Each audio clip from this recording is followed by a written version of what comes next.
Hoje nós vamos falar sobre missões transculturais na Bíblia, um breve panorama de Gênesis a Apocalipse. Esse é o nosso tema.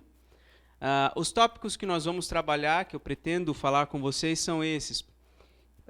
Antes de tudo, eu gostaria de pensar um pouquinho com vocês sobre o que é ou o que são missões transculturais. O que são missões transculturais?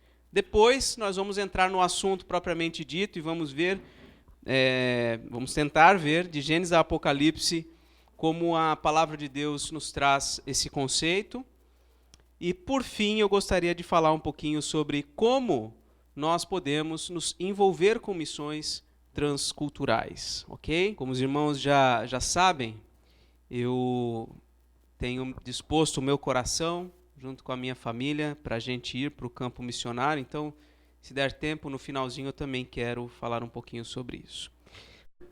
O que são missões transculturais? Eu peguei aqui algumas palavras aqui do site da Missão Novas Tribos, que diz assim: duas coisas diferentes que comumente confundimos são missão e missões. Geralmente a gente pode pensar que são a mesma coisa, mas na verdade não são exatamente a mesma coisa, tá? Segue dizendo aí: desde o Éden, quando a raça humana, nas pessoas dos nossos primeiros pais, né, se separou de Deus pela desobediência, Deus manifestou seu amor e seu plano perfeito e eterno de resgatar para si aqueles que haviam perdido. Então, logo no início da história bíblica, nós vemos uma iniciativa de Deus de redimir o seu povo, de redimir pessoas caídas em pecado para a comunhão com Ele. Em Gênesis 3,15, nós vemos ali a primeira promessa do libertador, aquele que esmagaria a cabeça da serpente, ainda que ferido no calcanhar. Esta é a missão. E ela pertence a Deus, pois Ele mesmo se propôs a cumpri-la. Aliás, a gente falou sobre isso na Escola Bíblica Dominical, domingo passado aqui, de que nesse texto nós vemos uma iniciativa de Deus. Ele proclama ali essas palavras, né? Porém, inimizade, está falando com a serpente, entre ti e a mulher, entre a sua descendência e o seu descendente. Esse descendente vai pisar a tua cabeça e tu lhe ferirás o calcanhar. Então, quem se responsabiliza por realizar isso é Deus. Ele não exige nada da parte do homem nesse contrato, nesse pacto, para que como uma condição para que isso seja realizado. Então, essa é a missão de Deus. Deus se compromete a realizar isso. Por essa razão, Jesus afirmou não poucas vezes que ele havia vindo para resgatar e buscar o que se havia perdido. Então, ele veio para realizar isso aí. Maravilha das maravilhas é que o Senhor Deus desejou contar conosco e usar-nos no cumprimento dessa missão. Então, nessa missão de salvar o seu povo, Deus conta com a nossa participação. E isso é o que nós chamamos de missões. Missões, portanto, são expressões diversas pelas quais nós, povo de Deus, cumprimos nossa parte na missão. Isto é, em toda parte, de toda maneira, levando as boas novas de que em Cristo já é possível voltar ao lar. Ou seja, em outras palavras, voltar à comunhão com Deus. Então, o que é missão? Biblicamente falando, missão seria aquela iniciativa de Deus, o compromisso de Deus, realizar a sua obra de salvação, enviando o seu próprio Filho ao mundo. Isso é a missão de Deus. E o que são missões? Missões são as expressões diversas da nossa participação nessa tarefa. E Deus conta conosco. Então, quando a gente fala missões transculturais, a gente está falando sobre essa participação nossa naquilo que Deus está realizando. Então, a missão é desenvolvida em missões transculturais todas as vezes que buscamos comunicar a notícia de salvação em Cristo a outros, mesmo perto de nós. E ainda, sempre que os missionários ou enviados buscam fazê-lo a grupos humanos que existem em outros diversos universos socioculturais e linguísticos. Isto é, onde as maneiras de pensar, de entender a vida e de falar são mais ou menos diferentes da nossa, os que queremos comunicar o Evangelho. Som. Se esse aqui der zebra, aí vai no gogó. Falar em gogó, quem estava aqui na conferência de 2017 vai se lembrar que foi terrível, porque eu dei as 5 palestras e logo no primeiro dia eu estava sem voz. Eu fui melhorando ao longo da semana, né? Eu imagino que tenha sido difícil para vocês me ouvirem, porque eu falava quase que sussurrando nos primeiros dias. Mas entenderam então a diferença? Para a gente começar a conversar aqui? Entenderam a diferença do que é a missão de Deus e do que são as nossas missões? Alguma dúvida sobre essa questão aí? Quer dizer que você considera missão transcultural todas as vezes que nós buscamos comunicar a notícia da salvação em Cristo a outro, mesmo de perto de nós. Então, mesmo que ele estivesse falando com o vizinho, seria uma missão transcultural. Eu acho que talvez nesse ponto o texto não esteja tão fiel à terminologia que nós costumamos usar. Tá? Não estou dizendo que não é. De certa forma, é uma missão transcultural, porque o teu vizinho certamente tem uma cultura diferente da sua. Mas a terminologia que nós usamos missões transculturais como uma referência àquilo que é realizado fora do nosso país ou dentro do nosso país numa cultura completamente diferente. Por exemplo, mais recentemente, o trabalho com os indígenas são reconhecidos como trabalhos transculturais, porque é uma outra língua, hábitos completamente diferentes. Agora, dentro do Brasil, nós não consideramos, dentro dessa terminologia que a gente usa, missões transculturais. Por quê? Porque apesar de você, de repente, ser do Sudeste e ir para o Nordeste, o Norte ou o Sul, você tem a mesma língua, você conhece os símbolos, você consegue se comunicar com facilidade, as diferenças são menores de cultura. Entendeu? Mas, em certo sentido, realmente, tem um livro até que chama O Universo ao Lado. A pessoa que está do seu lado é um universo completamente diferente. Né? Ok? Isso aqui foi apenas uma introdução, porque eu acho que faltou um pouco essa compreensão no comecinho da nossa conversa, lá na segunda, na terça-feira. Eu acho que esse conceito é importante para a gente compreender o que significa essa nossa conferência. Nós não estamos falando de missões nacionais, nós não estamos falando de missões urbanas, nós estamos falando de missões transculturais. É diferente. Tá ok? É diferente. Agora, tanto missões transculturais, como nacionais, urbanas e quaisquer outras nomenclaturas, estão dentro do que a gente chama da missão de Deus, que é a ação de Deus em salvar os homens de todos os povos, de todas as línguas, de todas as nações. Ok? Então as missões em outro país seriam missões nacionais também? Não, missões transculturais quando nós nos deslocamos para uma outra comunidade, uma outra etnia, uma outra nação. Tá? A gente chama de missões nacionais se, por exemplo, eu sair daqui para plantar uma igreja no Nordeste, é uma missão nacional dentro do contexto da nossa igreja presbiteriana. Talvez essas nomenclaturas mudem dependendo do meio que você está. Eu estou passando aqui o que nós... Não estou falando que é certo ou errado, estou falando que é assim que nós usamos esses termos. Entendeu? Mas eu quis falar um pouquinho sobre isso para enfatizar, volto a dizer, a missão de Deus. Quaisquer iniciativas nossas estão inseridas dentro dessa missão maior que Deus está realizando. Quando nós vamos até o nosso vizinho, nós estamos participando da missão de Deus. Quando nós vamos daqui para a China, nós estamos participando da missão de Deus, que é salvar o perdido, salvar o pecador. Ok? Então, não vamos entrar no nosso tema propriamente dito, missões transculturais na Bíblia, um breve panorama de Gênesis a Apocalipse. Quando eu pensei nesse tema aqui, eu quase desisti, porque antes de eu colocar a última coisa que eu escrevi nessa frase foi a palavra breve. Eu coloquei missões transculturais na Bíblia, um panorama de Gênesis a Apocalipse. Depois eu pensei e falei, não, em 40, 50 minutos não vai dar para falar tanta coisa. Então deixa eu colocar aqui a palavrinha breve, porque realmente a gente não vai conseguir abarcar todo o conteúdo bíblico a respeito desse assunto. Eu coloquei muitos textos, poderia ter colocado pelo menos o dobro de textos que estarão aqui. Lembrando que esse material será colocado, esse e dos irmãos que já passaram, os irmãos que virão, nós reuniremos, como sempre fizemos, num e-book e vamos disponibilizar no nosso site ipocean.org, tá bom? Então, depois você pode pegar todo esse material.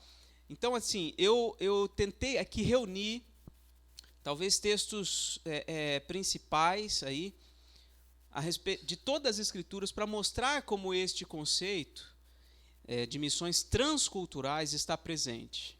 Tá? Não estou falando sobre a missão de Deus. Isso aqui eu já falei introdutoriamente. Tá? É isso que está acontecendo. O meu destaque aqui é de missões transculturais, ou seja, iniciativas nossas por ajuda de Deus, por impulso de Deus, para ir até os estrangeiros, ou então, como nós vamos ver, na recepção e no acolhimento também de estrangeiros. Então vamos lá, são 9 slides, aliás, são 10, porque o primeiro ponto são 9 pontos que eu gostaria de mostrar para vocês. Eu espero conseguir fazer isto de um modo dinâmico, mas vocês têm liberdade para, em qualquer momento, fazer perguntas. Só tem um detalhe, eu vou me ater ao tema. Tá bom? Se a tua pergunta for em cima do tema que a gente está trabalhando, ótimo. Se passar um pouquinho para lá ou para cá, eu vou pedir desculpa e nós vamos seguir adiante para a gente conseguir terminar. É um conteúdo breve, mas é extenso. Então, vamos lá. Eu não estou com isso querendo que você não fale, tá? Por favor, pode perguntar, pode falar, se ficar alguma dúvida sobre isso aí. Tá bom? Primeira coisa, assim... eu sei que todos vocês conhecem os livros da Bíblia, saberiam de cor recitar, de Gênesis a Apocalipse, né? Então, eu reuni 9 blocos de textos. Tá? O primeiro é o Pentateuco, o segundo, os livros históricos, depois os poéticos, depois os proféticos, e assim termina o Antigo Testamento. Aí vem os Evangelhos, o livro de Atos, as cartas de Paulo, as cartas gerais e Apocalipse. Ok? Dá 9 blocos. Então eu vou tentar mostrar em cada um desses blocos como as missões transculturais estão presentes. Ok? Entenderam a estrutura? Então vamos lá. Primeiro começa, obviamente, com Gênesis 3,15. Eu vou colocar tudo de uma vez, para eu não ficar apertando tudo, mas você não precisa ler tudo, tá bom? Lê uma linha de cada vez, junto comigo. Gênesis 3,15, e outra coisa, são muitos textos, se você quiser apenas ouvir, ouça. Se você quiser abrir na Bíblia, pode abrir também, mas se quiser apenas ouvir, ouça, vai acompanhando, tá bom? Gênesis 3,15 nos diz assim, logo Deus criou o homem e a mulher, eles estão no jardim, e aí acontece a queda no pecado no início do capítulo 3. E aí vem o versículo 15, dizendo, como eu já mencionei na introdução, Deus diz para a serpente, porém inimizade entre ti e a mulher, entre a tua descendência e o seu descendente, este te ferirá a cabeça e tu lhe ferirás o calcanhar. Nós vemos aqui Deus se comprometendo com a humanidade de fazer vir, a partir da mulher, um descendente que pisaria a cabeça da serpente. Essa é a missão de Deus. E de Gênesis até o começo do Evangelho, né, de Mateus e tudo, a gente vê Deus conduzindo a história com este objetivo de fazer vir o Redentor, o Salvador, que é Jesus Cristo. Então essa é a missão de Deus. E aí a gente pula um pouquinho para frente, a gente vê no capítulo 12 o chamado de Abraão. Abraão, provavelmente aqui um politeísta no contexto que ele vivia, né, não era um crente em Deus, mas o Senhor aparece para ele. E aí diz em Gênesis 12, 1 em diante, ora, disse o Senhor a Abrão, sai da tua terra, da tua parentela e da terra de teu pai e vai vai para a terra que te mostrarei. De ti farei uma grande nação, e te abençoarei, e te engrandecerei o nome. Sê tu uma bênção. Abençoarei os que te abençoarem, e amaldiçoarei os que te amaldiçoarem. Em ti serão benditas todas as famílias da terra. Percebem aqui Deus chamando alguém, chamando Abrão para cumprir a sua missão, saindo de onde ele está e indo para um determinado lugar. E o plano de Deus, embora não seja completamente descrito aqui, o plano de Deus é lá na frente, por meio dos descendentes de Abraão, fazer vir a semente santa, o descendente que iria pisar a cabeça da serpente. Depois nós vemos em Gênesis 15, versículos 12 até o 18, que Deus promete agir não só por meio de Abraão, mas por meio da sua descendência. A gente vê uma descrição mais clara sobre isso. Ao pôr do sol caiu profundo sono sobre Abrão, e grande pavor e cerradas trevas o acometeram. Ele dormiu. Então lhe foi dito: sabe com certeza que a tua posteridade será peregrina em terra alheia, e será reduzida à escravidão, e será afligida por 400 anos, mas também eu julgarei a gente que tem de sujeitar-se, e depois sairão com grandes riquezas. E tu irás para os teus pais em paz, serás sepultado em ditosa velhice. Na 4ª geração tornarão para aqui, porque não se encheu ainda a medida da iniquidade dos amorreus. E sucedeu que, posto o sol, houve densas trevas, e eis um fogareiro fumegante e uma tocha de fogo que passou entre aqueles pedaços. Naquele mesmo dia fez o Senhor aliança com Abrão, dizendo: a tua descendência darei esta terra, desde o rio do Egito até ao grande rio Eufrates. O que ele está dizendo aqui? Olha, você vai morrer em paz, mas depois de você, o seu povo vai ser encaminhado para o Egito. Lá eles serão peregrinos lá em terra estranha. Depois eu vou trazê-los de volta. Quer dizer, por isso que eu coloquei ali no subtópico, né, o Pentateuco e os peregrinos em missão, porque o tempo todo o povo está peregrinando. Só no final de Deuteronômio, lá que a gente vai ver que eles chegam na terra, eles se estabelecem, né? Aliás, é só em Josué, na verdade, que eles vão se estabelecer, porque vai ter um monte de guerras para o povo se estabelecer na terra de Canaã. Então, o livro de Gênesis até Deuteronômio todinho, eles são peregrinos a serviço de Deus para o cumprimento dessa missão. O que foi aí, mãe? Põe no silencioso. Daqui, vai, daqui. Desliga. Na dúvida, desliga assim. Pronto. E aí nós vemos na sequência, Êxodo. Sim, tem mais aqui, né? Sim. Aí o versículo... Peraí, deixa eu voltar então. Versículo... capítulo 26... versículos 10 em diante. 1 a 4. Eu li o de baixo ali. Então, 26, 1 a 4. Sobrevindo fome à terra, além da primeira, a vida nos dias de Abrão, foi Isaque a Gerar, avistar-se com Abimeleque, rei dos filisteus. Apareceu-lhe o Senhor e disse: não desças ao Egito, fica na terra que eu te disser. Habita nela, e serei contigo, e te abençoarei, porque a ti e a tua descendência darei todas as terras, e confirmarei o juramento que fiz a Abraão, teu pai.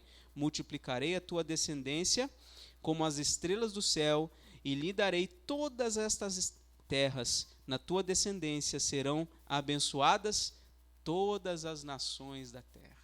Então veja, ele está em um lugar, mas por causa da fome, né? Versículo 1, sobrevindo a fome, para onde ele foi? Para Gerar, e lá ele se estabelece. Está vendo? Ele tem que se deslocar, ele vai ficar lá um tempo, enfim, esse deslocamento ele acontece sempre. O povo de Deus está sempre se deslocando, eles estão sempre peregrinando.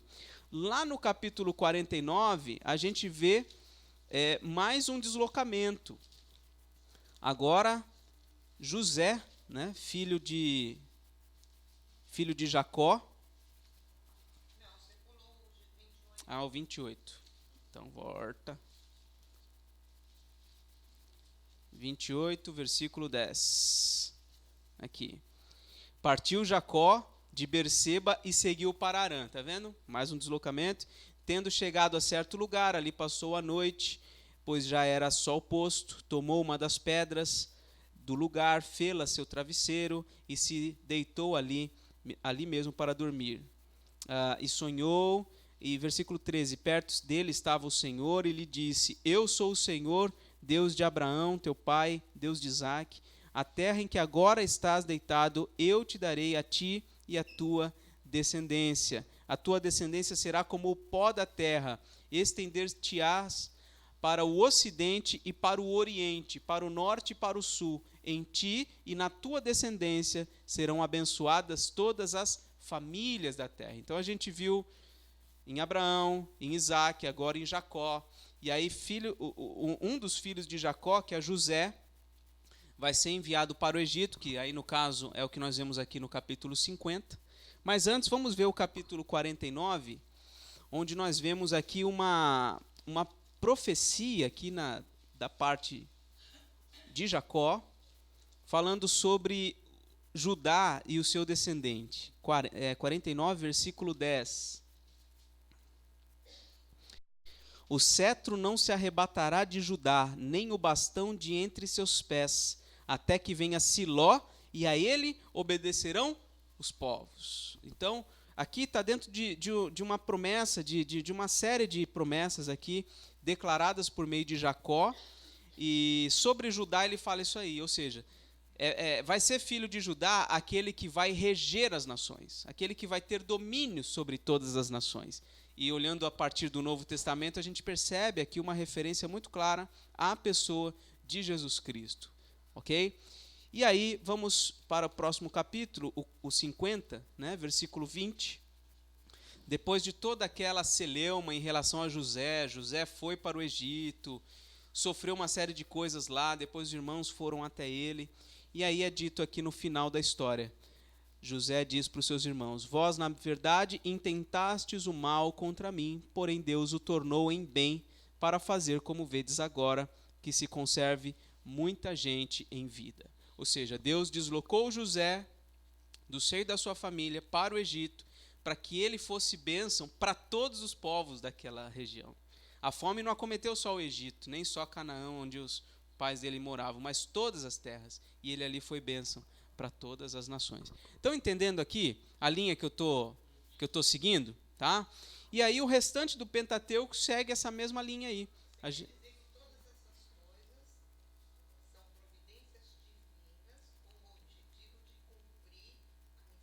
A missão de Deus, exatamente. Deus deslocou uma série de vezes os seus filhos. Tirou Abraão da terra de Harã, ele foi peregrino. Aí quando ele deu uma estabelecida lá, né, Isaac também, só que Isaac teve que se deslocar algumas vezes. Jacó também, por conta dos seus das coisas erradas que ele fez também. O seu irmão queria a cabeça dele, né? Então, ele tem que passar uma temporada fora, depois ele volta. Aí depois o próprio José, ele vai. Então, muitos deslocamentos acontecendo para quê? Toda essa história, gente, de Gênesis até o final do Antigo Testamento. Todas as histórias a gente vê a providência de Deus conduzindo a história para que pudesse nascer Jesus Cristo. Por isso que a gente entende a Bíblia como a história da redenção. Esse povo que está sendo formado aqui pela família de Abraão e tudo mais, é um povo que vai ser útil nas mãos de Deus para esta finalidade, a vinda de Jesus Cristo. Entende? Vamos para Êxodo. Êxodo 19, versículo 5. Aqui o povo já saiu do Egito, eles já estão no deserto, a caminho da terra prometida. E aí diz aqui, Êxodo 19, 5. Agora, pois... Não virei? Opa, que eu estou com duas telas aqui, então tá. Vamos lá. Êxodo 19, 5. Agora, pois, se diligentemente ouvirdes a minha voz e guardardes a minha aliança, então sereis a minha propriedade peculiar dentre os povos, porque toda a terra é minha. Deus está dizendo isso. Vós me sereis reino de sacerdotes e nação santa. São estas as palavras que falarás aos filhos de Israel. Então nós percebemos aqui Deus falando para o seu povo naquele momento: vocês vão ser especiais para mim. Dentre todas as coisas que me pertencem, vocês vão ser especiais. E por que eu coloquei esse texto aqui no contexto de missão transcultural? Porque esse texto está absolutamente relacionado ao que Pedro vai dizer na sua primeira carta. Em 1 Pedro, capítulo 2, versículo 9, nós vemos o seguinte. Aliás, não é 1 Pedro, eu errei aí, é 2 Pedro. Eu sempre erro quando eu vou escrever as cartas de Pedro.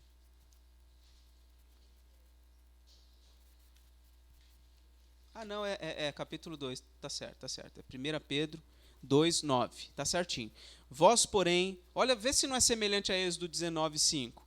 Vós, porém, sois raça eleita, sacerdócio real, nação santa, povo de propriedade exclusiva de Deus, a fim de proclamardes as virtudes daquele que vos chamou das trevas para a sua maravilhosa luz. Então, eu creio que nesse texto aqui de Êxodo 19, 5 e 6, nós estamos vendo Deus formando um povo santo para que fosse bênção, para que fosse como seu representante na terra. E essa influência não ficaria circunscrita ao próprio povo de Israel, mas a todas as nações. Eles não perceberam isso, talvez não compreenderam a amplitude do que Deus queria da parte deles, certo? Mas quando fala reino de sacerdotes, quer dizer, vocês vão me representar, vocês vão ser bênção na terra, né? E isso está conectado com as promessas de Abraão, Isaac e Jacó, de ser bênção para todas as famílias da terra. Agora não é mais um ou dois, agora é um povo todinho, o povo de Israel. Ok? Em Levítico, capítulo 19, versículo 34, nós vemos aqui no livro de Levítico uma série de leis. É um pouco cansativo para muita gente ler o livro de Levítico, porque é lei disso, lei daquilo, um monte de detalhes. Mas no meio de todas essas leis, tem uma lei muito interessante aqui para o povo de Israel. A gente pode ver o versículo 33, inclusive. Olha, se o estrangeiro peregrinar na vossa terra, não o oprimireis. Como o natural, será entre vós o estrangeiro que peregrina convosco. Olha só, vocês vão tratar o peregrino como se fosse natural da terra. Amá-lo-eis como a vós mesmos, pois estrangeiros fostes na terra do Egito. Eu sou o Senhor, vosso Deus. Olha que interessante. Os estrangeiros deveriam ser bem recebidos, acolhidos e amados dentro do povo de Israel. Pessoas diferentes, pessoas de outras culturas deveriam ser bem recebidos. Em Deuteronômio 10, 19, nós vemos o mesmo princípio sendo colocado aqui.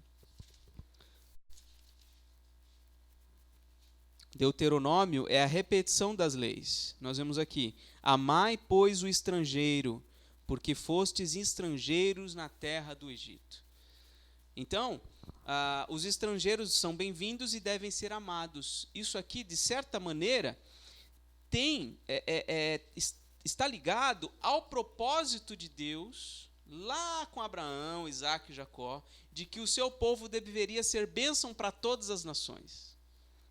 Certo? Então, quando essas nações viessem até Israel, essas nações deveriam ser muito bem recebidas, deveriam ser acolhidas e deveriam ser amadas. Números, capítulo 9, versículo 14.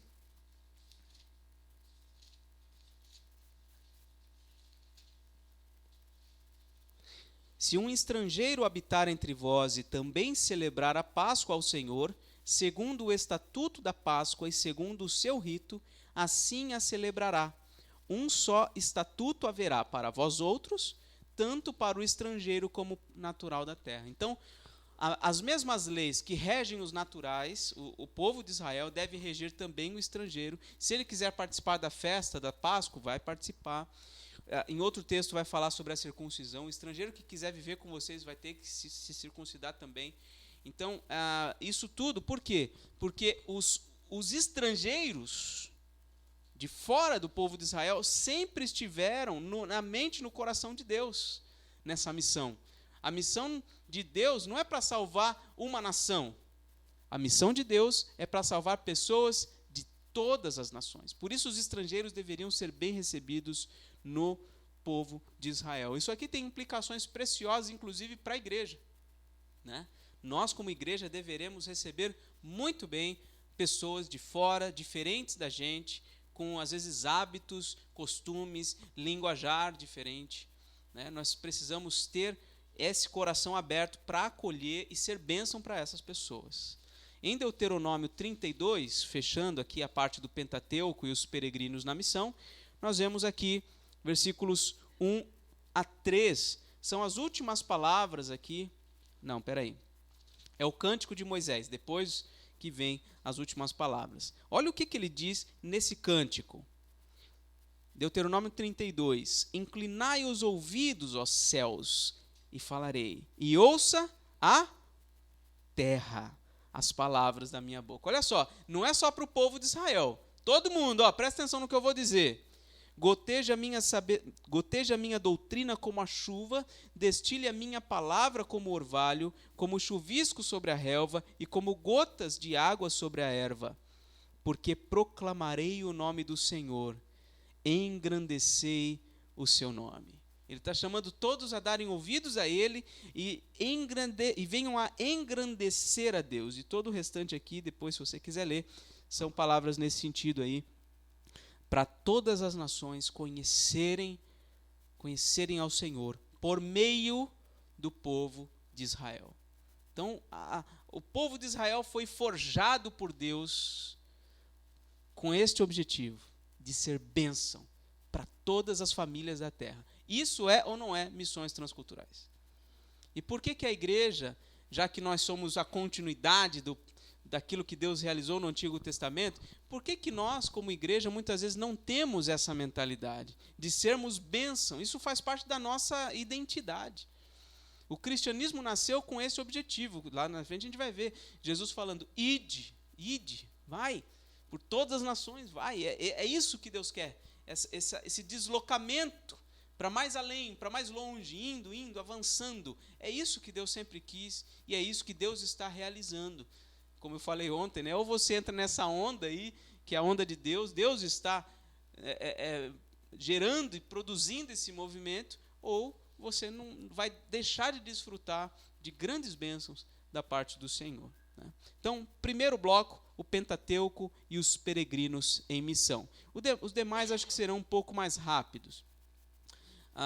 Depois, então, o segundo bloco agora, os livros históricos e os estrangeiros abençoados. Por que eu coloquei dessa forma? Porque de Josué até Esther, nós temos os livros históricos. E nesses livros históricos a gente vê uma série de pessoas estrangeiras sendo abençoadas pelo trabalho, pelo ministério do povo de Deus. Vamos ver algumas dessas histórias. A primeira aí, em Josué, capítulo 2, versículo 9 em diante, a gente vê a história de Raabe. Raabe foi uma prostituta. Só para você se situar. Deuteronômio termina com o povo de Israel ali pertinho, prestes a entrar na terra prometida. Só que Moisés, que foi o guia até então, ele é levado pelo Senhor. Então, dali em diante, para entrar na terra prometida, Deus chama Josué. Então, Josué tem a missão de avançar. E a primeira cidade que eles vão conquistar é Jericó. Josué envia alguns espias, e esses espias são acolhidos por Raabe, que é uma prostituta. E Raabe, ela entende que Deus está realizando essa missão ali que o povo vai entrar e vai tirar todo mundo de lá, vai ser a terra do povo de Deus. Ela entende isso, entende que Deus está realizando isso, e ela decide entrar junto nessa onda aí. Ela pede para Deus, para aqueles homens terem misericórdia dela, da sua família, e eles realmente fazem ali um acordo, e ela e a sua família são preservados. E o que é mais interessante, veja, Raabe não tem nada a ver com o povo de Israel, nada. É uma pagã lá de Jericó. E o que acontece? O que acontece? Ela é escolhida por Deus, né? A gente percebe isso aí, que Deus é que selecionou a vida dela, e ela é incluída na história da redenção, a ponto dela, lá em Mateus 1,5, ser colocada na genealogia de Jesus. Ela faz parte da genealogia de Jesus, é uma das ancestrais do Senhor Jesus Cristo. Veja, uma estrangeira. Então, quer dizer, o povo estava ali para ocupar a terra, mas Deus tinha um propósito na vida daquela estrangeira. Ela é abençoada ali. Aí a gente vê em Hebreus, pela fé, Raabe cuidou dos espias, etc. Lá em Tiago também é feito referência dela. Em 1 Reis capítulo 8, 41, nós vemos a oração de Salomão. E nessa oração nós vemos aqui incluídos os estrangeiros. 1 Reis 8, 41. Também ao estrangeiro que não for do teu povo de Israel, porém vier de terras remotas por amor do teu nome, é uma oração a Deus, né? O estrangeiro que não for do teu povo, mas vier à terra por amor do teu nome, porque ouvirão do teu grande nome e da tua mão poderosa e do teu braço estendido, e orar voltado para esta casa, ouve tu dos céus, lugar da tua habitação, e faze tudo o que o estrangeiro te pedir, a fim de que todos os povos da terra conheçam o teu nome, para te temerem, como o teu povo de Israel, e para saberem que esta casa que eu edifiquei é chamada pelo teu nome. Então, no momento ali da consagração do templo que Salomão está fazendo, ele é o terceiro rei de Israel, já passou Saul, já passou Davi, ele é o terceiro. Ele edifica o templo, ele faz essa oração a Deus. Senhor, quando pessoas de todas as terras se orarem voltados para essa terra, ouve a oração deles, porque eles vão ouvir do Senhor, eles vão conhecer do teu poder, do teu braço, das tuas bênçãos, eles vão conhecer e eles vão querer falar contigo. Ouve eles e atende os seus pedidos. Percebe a presença aqui do amor do Senhor pelos estrangeiros? E aí no capítulo 10, versículo 9, nós vemos aqui a história da rainha de Sabá. A rainha de Sabá, como muitos reis naquele período, ouviu falar da fama de Salomão e foi até Israel. Olha o que ela diz no versículo 9. Bendito seja o Senhor teu Deus, que se agradou de ti para te colocar no trono de Israel. É porque o Senhor ama Israel para sempre, que te constituiu rei para executares juízo e justiça. Então, ela é uma estrangeira, não tem nada a ver com o povo de Deus, mas ela, quando ela vê tudo que ela vê ali em Israel, ela percebe que Deus, o Deus Criador, fez tudo aquilo ali e colocou Salomão para gerenciar, para cuidar dessas coisas. No versículo 24, a gente vê: todo mundo procurava ir ter com ele, para ouvir a sabedoria que Deus lhe pusera no coração. Olha só, como Salomão, ele não saiu de Israel para ir às nações, mas Deus trouxe pessoas de todas as nações para ouvi-lo. Isso é ou não é, de certa maneira, missões transculturais, né?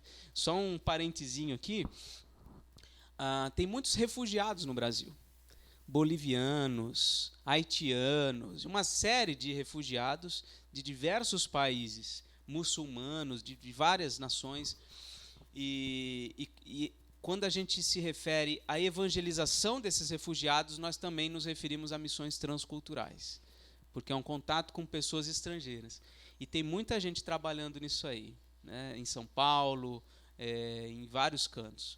Tá? Na Venezuela, na fronteira com a Venezuela também tem grupos evangélicos ali recebendo essas pessoas, acolhendo.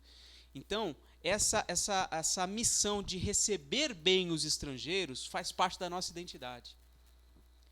Para a gente ser bênção para essas pessoas, a gente poder proclamar o nome do Senhor, mesmo sem ir, quando Deus traz. Né? E isso esteve presente na história até de Genebra também. Genebra, na época de Calvino, também recebia muitos refugiados e os crentes eram orientados realmente a aproveitar essas oportunidades para pregar o evangelho e ser bênção na vida dessas pessoas. A gente vê no texto de 1 Reis, capítulo 17, versículo 9, a história da viúva de Sarepta. Você já deve conhecer também essa história de quando Elias é convocado para ir até lá. O Senhor disse para Elias: dispõe-te e vai a Sarepta, que pertence a Sidom, e demora-te ali, onde ordenei a uma mulher viúva que te dê comida. Então, Deus fala para Elias: sai daqui de onde você está e vai para Sarepta. Lá tem uma mulher e você vai ser bênção na vida dela. E aí, no texto de Lucas, cadê? Eu não avancei, né? No texto de Lucas, a gente vê lá palavras mais ou menos como essas, que Elias, dentre tantas viúvas de tantos lugares, Deus mandou ele exatamente para aquela mulher, ou seja, uma estrangeira que Deus queria abençoar. Deus queria transformar a vida daquela mulher. Vemos também a história de Naamã, 2 Reis, capítulo 5, versículo 15. Naamã tomou conhecimento a partir do testemunho de uma jovem que foi levada, escravizada, de que em Israel havia um profeta que poderia dar solução à sua lepra. Ele era um homem, embora um alto oficial, alguém de muita importância na sua nação, ele era leproso. E aí diz o versículo 15: voltou ao homem de Deus, ele e toda a sua comitiva, depois da cura, né? Veio, pôs-se diante dele e disse: eis que agora reconheço que em toda a terra, olha só o que aquele homem está dizendo, é um estrangeiro, não tem nada a ver com o povo de Deus. Eis que agora reconheço que em toda a terra não há Deus, senão em Israel. Agora, pois, te peço, aceites um presente do teu céu. Olha que bênção mesmo. A gente vê aqui alguém que não tinha nada a ver com o povo de Deus é atraído para o povo de Deus, e o povo de Deus é bênção na vida dele. E, por fim, aqui, nessa etapa, a gente vê Esther. Esther é usada também para abençoar as nações. Vamos lá, Esther, capítulo 8, versículo 17.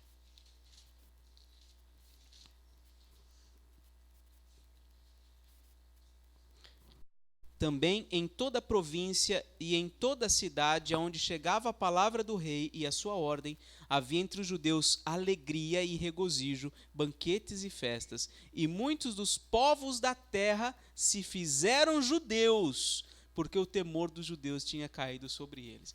Se você não conhece a história de Esther, vale a pena depois você ler esse livro. A gente vê ali que havia sido dado um decreto para matar todos os judeus de todos os lugares, mas aí Deus usa Esther numa posição estratégica ali para que essa coisa fosse revertida. E aí então, depois de tudo isso aí, os povos da terra, quando souberam daquilo que aconteceu, eles quiseram se fazer judeus. Em outras palavras, eles se converteram a Deus por conta daquela situação. Então, percebe aqui, em todos esses textos, Deus sempre alcançando pessoas de todas as nações, de outras nações, até nações inimigas do Senhor. Bom, nos Salmos, então vimos lá, só para lembrar aqui, o Pentateuco e os peregrinos em missão. Depois vimos os livros históricos e os estrangeiros abençoados. Agora nós vamos ver os livros poéticos e a alegria dos povos. Vamos lá para Salmos. Salmos capítulo 2. Salmo 2, versículo 8.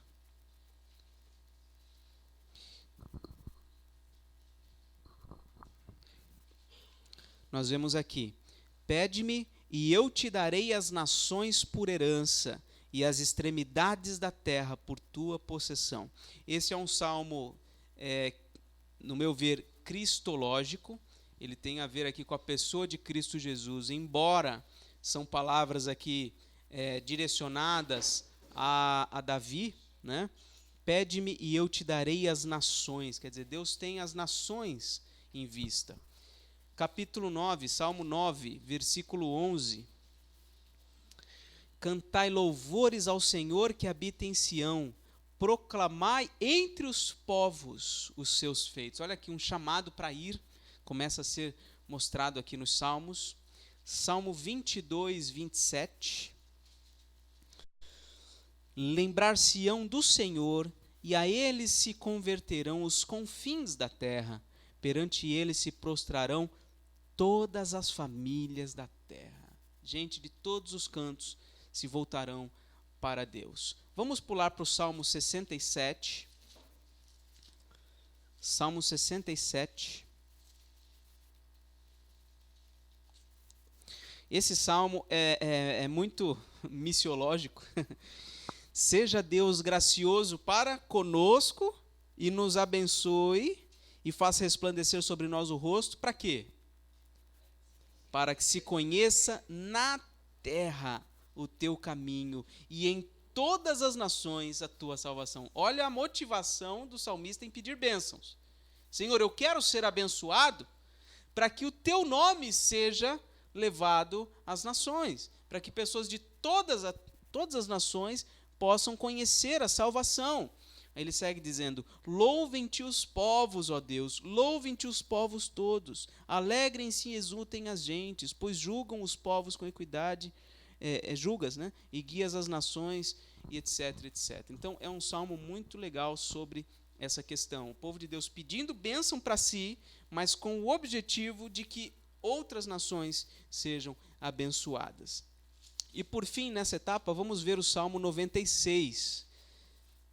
Eu creio que ele é bastante emblemático quando a gente pensa em missões. Cantai ao Senhor um cântico novo. Cantai ao Senhor todas as terras. Cantai ao Senhor, bendizei o seu nome. Proclamai a sua salvação dia após dia. Anunciai entre as nações a sua glória, entre todos os povos as suas maravilhas. Versículo 10. Dizei entre as nações, reina o Senhor. Olha só, um chamado realmente para o povo avançar e ir. Ok? Então, os livros poéticos e a alegria dos povos. Por quê? Em vários textos, nós percebemos que a proclamação da glória de Deus nos povos está relacionada à alegria deles. Porque à medida que os povos conhecem a Deus, eles são libertos da escravidão moral e espiritual que eles estão inseridos. Então, a evangelização mundial é levar alegria verdadeira para as nações. Depois, o próximo bloco. Tinha mais aqui, ó. Tem vários, depois vocês podem... sim. Vamos ver de Provérbios aí, só para completar. Provérbios 11, 30.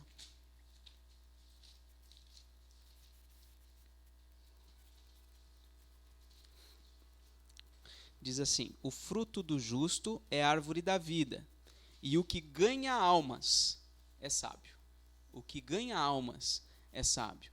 E Provérbios 24, 11. Livra os que estão sendo levados para a morte, e salva os que cambaleiam indo para serem mortos. Então, se você puder, se tiver ao teu alcance, vá e salve as pessoas. Né? E a gente usa esse texto também numa referência a missões transculturais. Tá bom, gente? Então, os livros poéticos. Jó, a gente não colocou nenhum texto, não encontrei assim de pronto nenhum texto de Jó. Jó, Salmos, Provérbios e Eclesiastes. E Cantares. E depois, tem o de Eclesiastes aqui. Eita! Eclesiastes 12, eu coloquei esse texto que é o desfecho do livro, porque ele diz aí, olha, de tudo o que se tem ouvido, a suma é: teme a Deus e guarda os mandamentos, porque isto é dever de todo homem. Temer a Deus e guardar os mandamentos. É isso que não é isso que Jesus mandou a gente pregar? Vão, façam discípulos e ensina para eles todas as coisas que vos tenho ordenado, né? Então, os livros poéticos e a alegria dos povos. Depois, os livros proféticos e a glória de Deus nas nações. Os livros proféticos começam aqui com Isaías capítulo 2, versículo 3. Diz assim: irão muitas nações e dirão: vinde e subamos ao monte do Senhor e à casa do Deus de Jacó, para que nos ensine os seus caminhos e andemos pelas veredas, porque de Sião sairá a lei e a palavra do Senhor de Jerusalém. Olha só, muitas nações irão até o monte do Senhor. Isaías 5. Opa, não coloquei, né? Vamos lá. Tem um monte esse. A gente não vai ver tudo isso não, viu?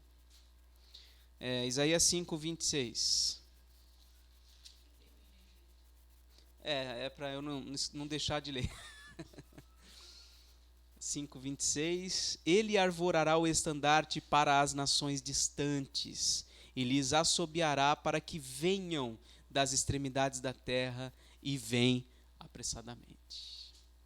Vamos pular lá para Isaías 66, o que está em negrito. Isaías 66. Tem vários textos que conectam a palavra nações com a palavra glória de Deus, né? A ideia de glória de Deus. Por quê? Porque as nações experimentarão, conhecerão a glória de Deus. É isso que no livro dos profetas a gente vê. Isaías 66, 18. Porque eu conheço as suas obras e os seus pensamentos, e venho para juntar todas as nações e línguas. Elas virão e contemplarão a minha glória. Porei entre elas um sinal, e alguns dos que foram salvos enviarei às nações, a Tarsis, Pul e Lude, que atiram o arco, a Tubal e Javã, até as terras do mar mais remotas, que jamais ouviram falar de mim, nem viram a minha glória. Eles anunciarão entre as nações a minha glória. Isso aqui é ou não é? Não está falando sobre os missionários? É isso que sempre tem acontecido, há séculos tem acontecido. Missionários indo cada vez mais longe, chegando a locais, a etnias cada vez mais distantes. Para quê? Para que eles contemplem a glória do Senhor. Vamos ver Daniel capítulo 7, versículo 14.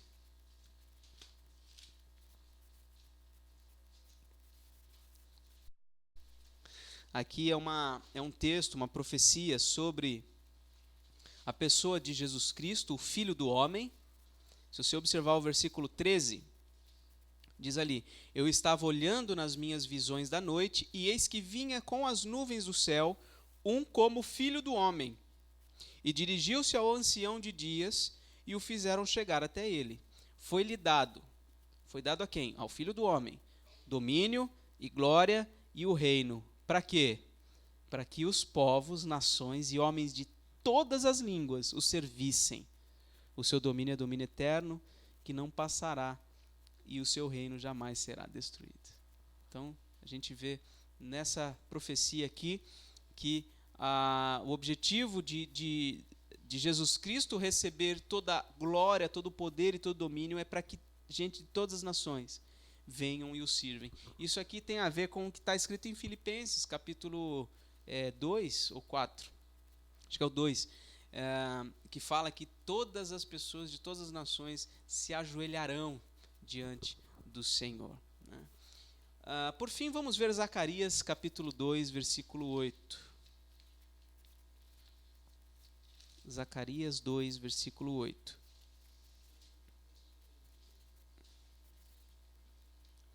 Diz assim: Pois assim diz o Senhor dos Exércitos: para obter ele a glória, enviou-me às nações que vos despojaram, porque aquele que tocar em vós toca a menina dos seus olhos. Olha só, para obter ele a glória, enviou-me às nações.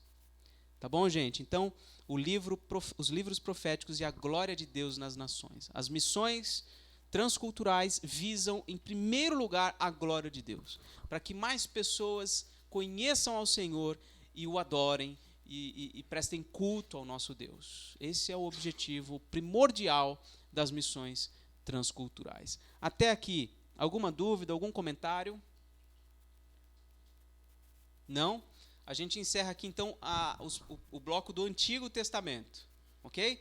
Falamos do Pentateuco e os peregrinos na missão, os livros históricos e os estrangeiros abençoados, os livros poéticos e a alegria dos povos, e agora, por fim, os livros proféticos e a glória de Deus nas nações. Agora nós vamos ver os evangelhos e a grande comissão. Essa grande comissão aparece nos evangelhos, em todos os evangelhos, Mateus, Marcos, Lucas e João. Vamos ver aqui, Mateus 28, 19. A gente poderia ver também o 18.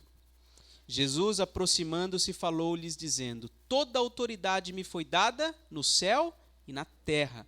Ide, portanto, fazei discípulos de todas as nações. Então, esse é um chamado para toda a igreja. Isso aqui tem algo diferente aqui em relação ao que foi visto no Antigo Testamento? Essencialmente não.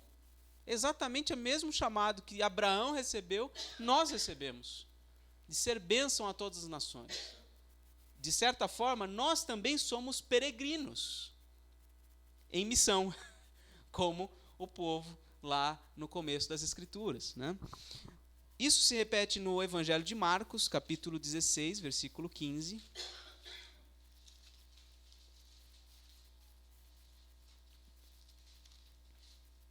Ide por todo o mundo e pregai o Evangelho a toda criatura. Pessoas de todas as nações, de todos os povos, sem preconceito, sem acepção de pessoas, nada. E aqui é um outro parêntese interessante, né? Infelizmente, ficou-se caracterizado missões como trabalhos sociais. Essa música que eu coloquei para vocês ouvirem no começo, o vídeo que eu identifiquei lá no YouTube com essa música é um vídeo que só mostra problemas sociais. Aquelas crianças famintas, magras, sabe, que passam fome, passam sede, enfim, situações das mais terríveis. Por quê? Parece que se criou esse estereótipo de que missões têm a ver com povos pobres. Mas não é só isso. O Evangelho está dizendo aqui: ide por todo mundo e pregai o Evangelho a toda criatura. Isso inclui os pobres? Inclui. Mas também inclui os ricos, as altas camadas da sociedade, pessoas de todas as nações. É interessante, né? O missionário que está lá no Uruguai, eu vou falar um pouquinho mais disso daqui a pouco, o Maurício, ele foi missionário no Senegal durante, acho que 8 anos. Ele voltou por causa de doença da esposa. E ele falou que era totalmente diferente o apoio financeiro que ele tinha das igrejas no período que ele estava no Senegal. Porque as igrejas estão muito mais dispostas a investir no trabalho missionário num país pobre do que num trabalho missionário num país como o Uruguai, que não é um país pobre, né? Por quê? Porque talvez a gente não esteja tão consciente disso, mas essa é a verdade. Quando a gente pensa em missões, a gente pensa em trabalhos rústicos, precários, complicados, pessoas nas situações mais terríveis. E não é exatamente isso. Todas as pessoas são igualmente dignas, têm a mesma necessidade de conhecer a Jesus Cristo, né?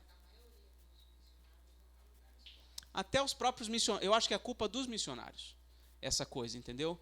É culpa dos missionários. Hoje a gente tem visto na igreja presbiteriana, eu acho que uma descentralização maior. Tem mais missionários indo para o continente europeu, entendeu? Que não é um continente pobre, então a gente tem visto uma descentralização disso aí. Uhum. Sim. Sim, eu acho que mexe mais com aquele nosso senso como é que posso dizer? Parece que a gente ama mais aquelas pessoas fragilizadas do que as pessoas que não têm nenhuma necessidade, né? Agora, a gente precisa mudar isso porque a carência espiritual é exatamente a mesma de pessoas numa situação muito precária, socialmente falando, ou pessoas da mais alta classe social, né?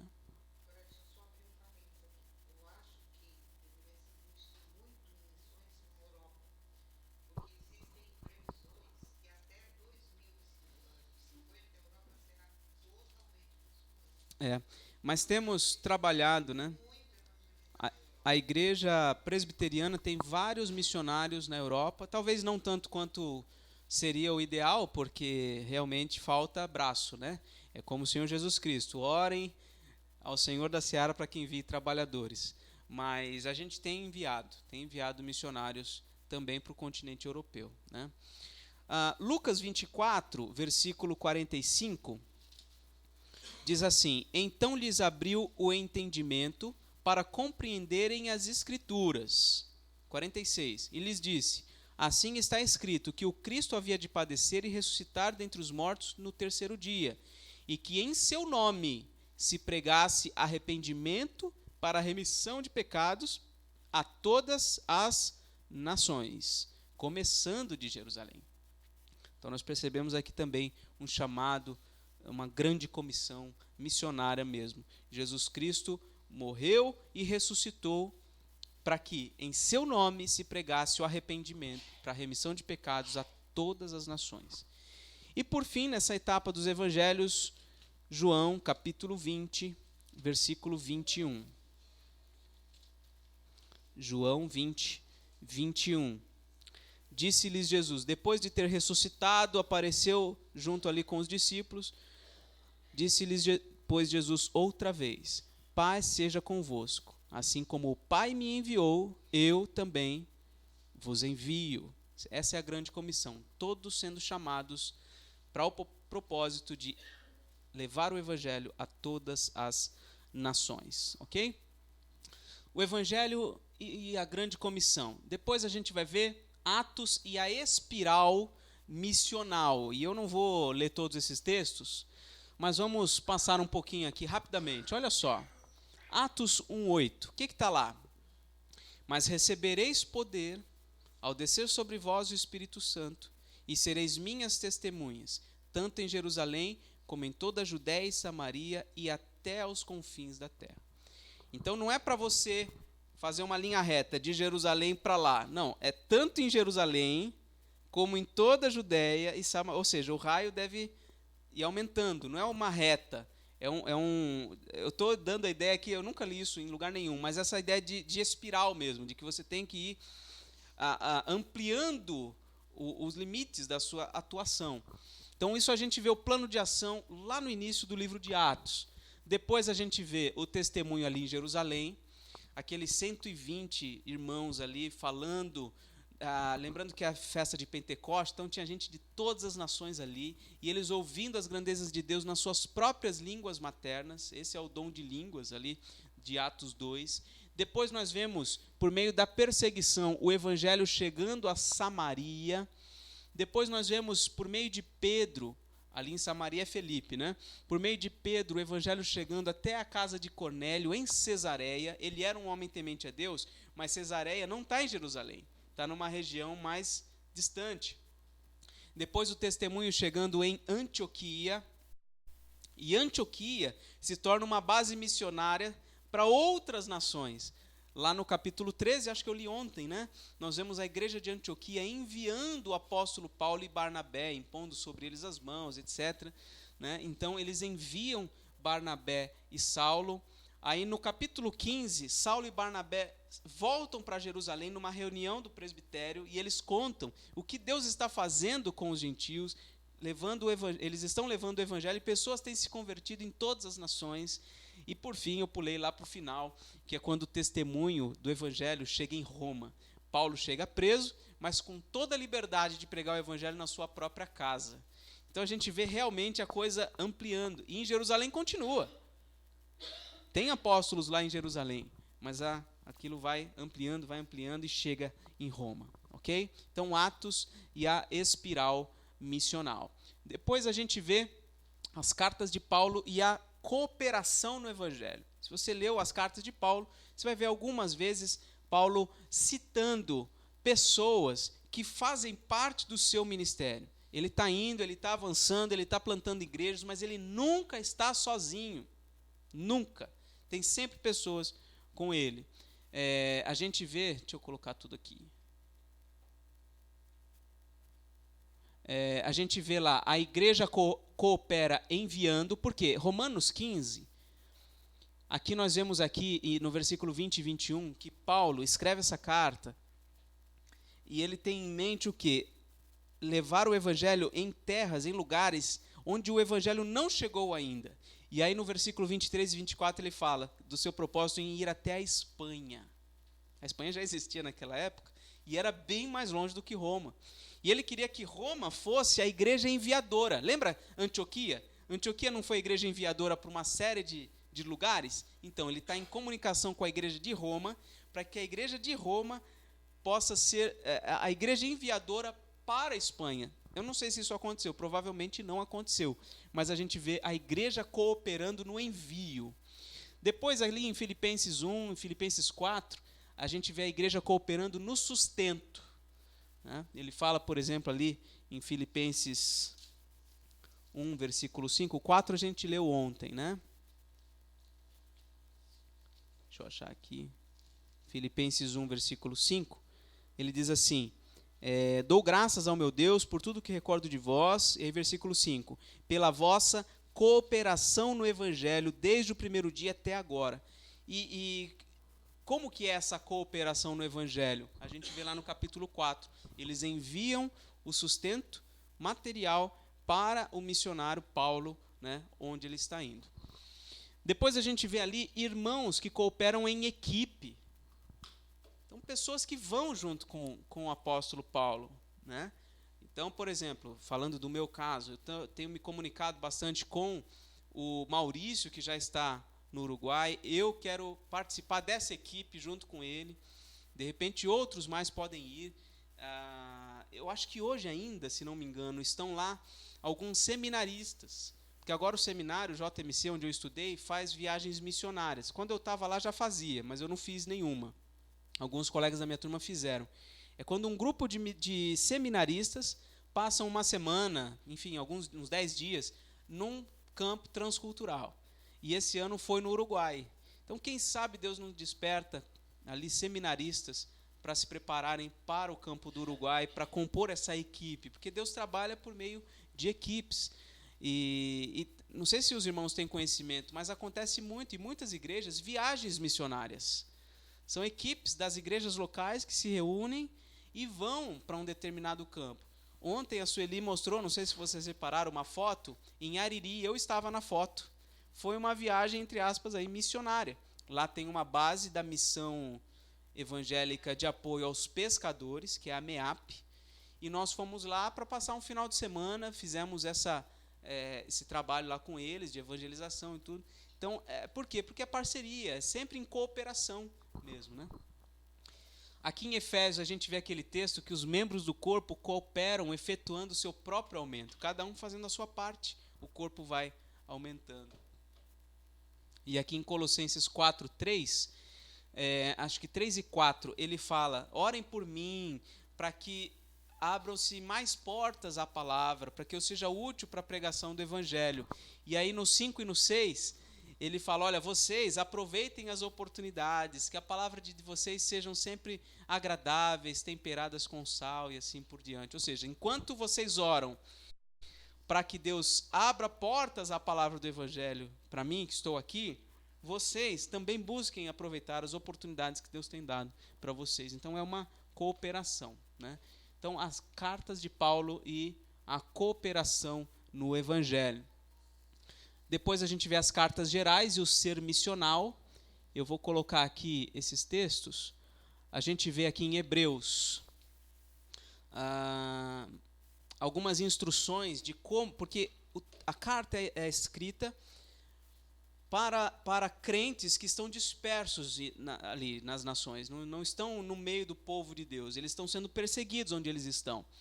E aí o escritor fala para eles, olha, vivam assim, assim, assim, sejam hospitaleiros, sejam amorosos, né, para que não tenham de que falar mal de vocês. E aí eu associo com o texto de Mateus 5,16, quando Jesus fala para os seus discípulos que eles deveriam ser luz, né, para que, à medida que vejam as boas obras dos discípulos de Jesus, possam glorificar ao Pai. Vocês lembram dessa passagem? Sejam como luzeiros neste mundo, para que, ao verem as suas boas obras, glorifiquem a Deus. Tiago 1, eu coloquei o primeiro versículo e depois o finalzinho. O primeiro versículo mostra que Tiago também está escrevendo aos crentes da dispersão, ou seja, eles estão dispersos, espalhados por vários cantos. E ele diz aqui, os crentes na dispersão devem viver na prática o Evangelho e procurar converter os pecadores. Então é isso que ele coloca lá no finalzinho, vocês têm que viver o Evangelho onde vocês estão. Né? E testemunhem, não só com a vida, mas verbalizando o Evangelho, para que pessoas sejam alcançadas onde vocês estão. E aqui, Pedro também é o mesmo contexto, eles estão em dispersão, e aí nós vemos, eu gostaria de ler aqui, 1 Pedro 3,15, que aqui Pedro fala o seguinte para eles, para os crentes, ele diz assim, antes santificai a Cristo como Senhor em vosso coração, estando sempre preparados para responder a todo aquele que vos pedir razão da esperança que há em vós. Então, vocês estão espalhados nas nações, então vocês estejam prontos para dar a razão da fé de vocês. Possam dizer por que vocês têm essa esperança que vocês têm. Ou seja, um trabalho missionário onde você está. E aí, por fim, em 3 João, se puder aí, avance comigo até 3 João. São 3 cartas, essa 3 João é bem curtinha. E a gente vê aqui que é uma carta escrita ao presbítero chamado Gaio. Gaio é o nome do presbítero. E olha o que ele diz no versículo 5 para Gaio. Amado, procedes fielmente naquilo que praticas para com os irmãos, e isto fazes mesmo quando são estrangeiros, os quais perante a igreja deram testemunho do teu amor. Bem farás encaminhando-os em sua jornada por modo digno de Deus. O que acontece? Gaio era um presbítero que ele acolhia os irmãos. Ele acolhia na sua casa, ele cuidava. E aqui ele fala dos estrangeiros, ou seja, irmãos que vinham e pregavam a palavra, ele os acolhia e Pedro está dizendo aqui, João está dizendo aqui para ele, encaminhe eles, né, de modo digno do Senhor. Então faz parte, através desse texto aqui a gente percebe, faz parte do trabalho missionário o acolhimento também. Pessoas que estão nos locais para onde os missionários vão, onde os missionários chegam, o cuidado com eles. E eu tenho visto aqui na nossa igreja, né, a Sueli não falou muito desses detalhes, mas quando vem um missionário aqui, tem todo um esquema, né, de recepção para esses missionários. Então, tem um que acolhe para dormir na sua casa, tem outro que leva para almoçar, tem outro que passa a tarde no domingo, enfim, várias pessoas que se integram nessa missão aí, de acolhimento dos missionários que passam pela nossa cidade aqui em Praia Grande, né? E então essa é uma tarefa importante, eu creio também, que a igreja pode desempenhar. Ok? Então, cartas gerais e o ser missional. Eu coloquei essa expressão ser missional porque você vive o seu dia a dia com isso em mente, com a missão em mente, do que Deus está realizando na sua localidade e também em todo o mundo. Se você vive o seu dia a dia nessa dimensão, você vai aproveitar oportunidades, você vai acolher missionários, você vai investir, você vai cooperar de diversas formas. Não só financeiramente, mas orando, acolhendo, enfim, de diversas formas. E por fim aí, o Apocalipse e o triunfo da missão. Aqui a gente vê o triunfo, a coisa se realiza, se concretiza aqui em algumas palavras dessa carta chamada Apocalipse. Vamos ver lá os textos. Apocalipse 7.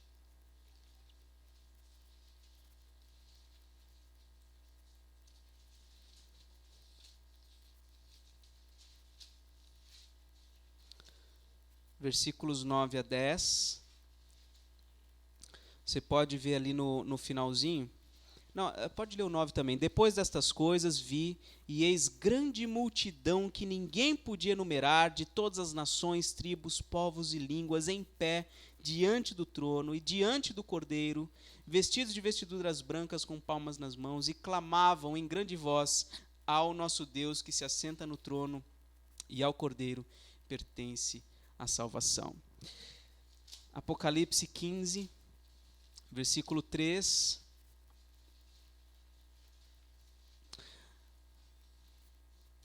E entoavam o cântico de Moisés, servo de Deus, e o cântico do Cordeiro, dizendo: Grandes e admiráveis são as tuas obras, Senhor Todo-Poderoso, justos e verdadeiros são os teus caminhos, ó Rei das nações. Quem não temerá e não glorificará o teu nome? Pois só tu és santo. Por isso todas as nações virão e adorarão diante de ti, porque os teus atos de justiça se fizeram manifestos. E por fim, para acabar, Apocalipse 21, versículo 24. As nações andarão mediante a sua luz, e os reis da terra lhe trazem a sua glória. O triunfo das missões a gente vê no livro de Apocalipse. Essa luta toda que a gente vê, parece que a gente está perdendo, né, a batalha, porque a gente vê tanta coisa terrível acontecendo ao redor do mundo, às vezes missionários sendo mortos, às vezes missionários se adoentando e morrendo até. Poxa, mas o Senhor não está com a vida dele, por que ele morreu, né? Mas não, né? Tudo é apenas uma mera aparência. Por quê? Porque nós estamos a serviço do Rei Todo-Poderoso, que governa todas as nações. Isso não é tão claro neste momento. Parece até que nós estamos perdendo a batalha, mas no final das contas, isso tudo vai acontecer. E vai ser escancarada, a realidade todo mundo vai ver, todos os olhos vão ver, que pessoas de todas as nações se reunirão para adorar ao Senhor nosso Deus. Então, o triunfo da missão nós veremos no fim. Então, não foi tão breve assim como eu gostaria, mas a gente conseguiu dar um panorama geral aqui por toda a Escritura para perceber que o propósito de Deus é alcançar as nações. E agora, como vocês não estão com pressa, nós vamos ver rapidamente como que a gente pode se envolver com missões. Então, algumas dicas, 7 dicas, olha só, de videozinho do YouTube agora, hein? 7 dicas para você se envolver com missões transculturais. Primeiro, seja um dizimista fiel. Se você for um dizimista fiel, você estará envolvido diretamente com missões transculturais. Segundo, escolha uma ou mais famílias de missionários ou candidatos. Escolha. Deus pode direcionar você para você conhecer alguém. Ali atrás dessa parede tem um quadro com um monte de missionários. Você pode fazer contato com eles, né? Escolha uma ou mais famílias de missionários ou candidatos. Quando eu digo candidatos aqui, é porque é o seguinte: muitos se associam com missionários quando eles vão para o campo. Só que a missão não começa quando eles vão. O preparo está incluído nessa tarefa. Eu, por exemplo, estou no momento de preparo, né? E eu percebo muitos irmãos que às vezes penam nesse período de preparo porque as pessoas não querem se associar com alguém que está se preparando. Então, escolha, de repente, pessoas que estão no período de preparo. ore diariamente ou semanalmente pelas famílias escolhidas. Então seleciona, não precisa orar por todo mundo. Agora eu vou orar pelas missões. Não, escolha 2, 3, 4 famílias. Por essas aqui eu vou dobrar os meus joelhos e vou orar. 4, entre em contato com essas famílias e peça que comecem a enviar informativos para o seu e-mail ou WhatsApp. Todo missionário escreve cartinhas missionárias. Todos. E se você pedir, eles vão te mandar com alguma frequência, talvez trimestralmente, uma cartinha. Entendeu? Receba, leia com atenção. Ore por aqueles motivos que eles vão compartilhar naquela cartinha, né? Aliás, depois eu vou falar do meu pré-projeto, hoje eu até esqueci de trazer, mas quem quiser participar comigo, tem uma fichinha de cadastro. Vou mandar, né, já mandei alguma coisa, vou continuar mandando ao longo dos meses, informações do meu processo de preparo, né, e dessa lista de pessoas que têm interesse. Então, é uma forma aí, ou comigo ou com outras pessoas, de você se associar. 5. Faça uma parceria financeira e envie ofertas fielmente, ou seja, mensalmente. Por quê?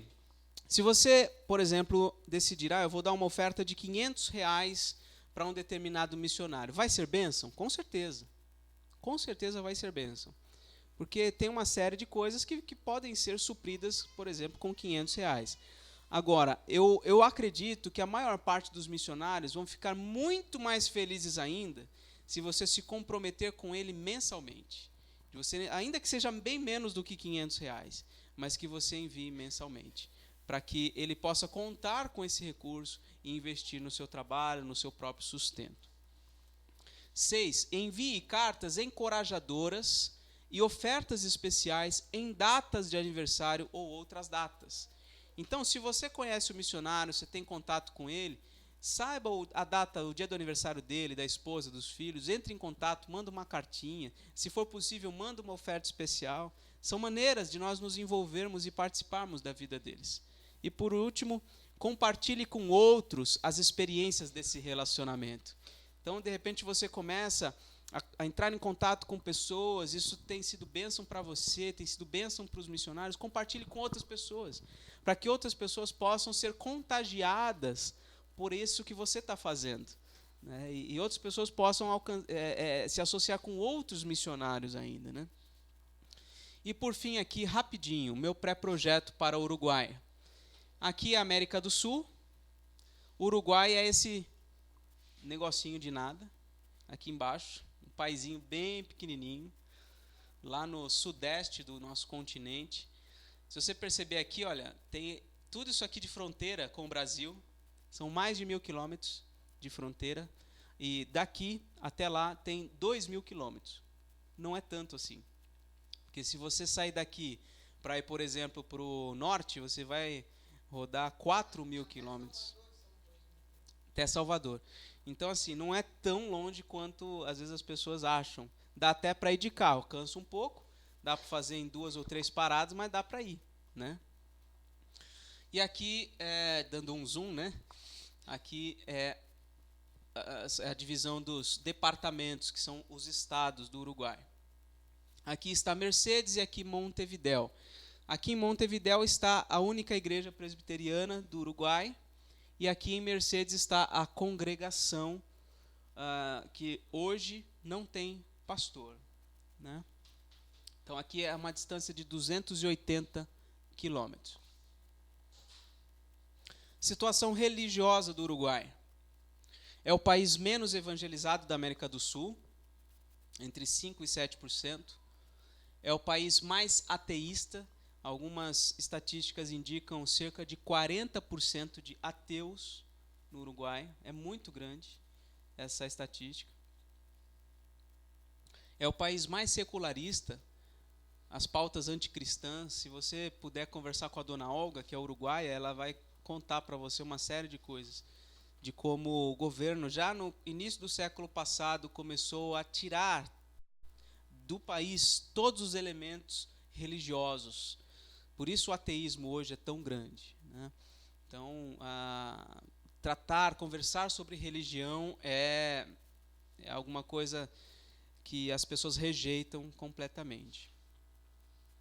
Quando eu digo aqui pautas anticristãs, pensa aí, por exemplo, na legalização do aborto, na aprovação de casamentos entre homossexuais, transexuais, os direitos dos transexuais evoluindo, crescendo. Metodistas, anglicanos e valdenses, que deveriam ser evangélicos, cederam ao liberalismo teológico, que é uma forma de racionalismo cristão que não considera a Bíblia integralmente como palavra de Deus.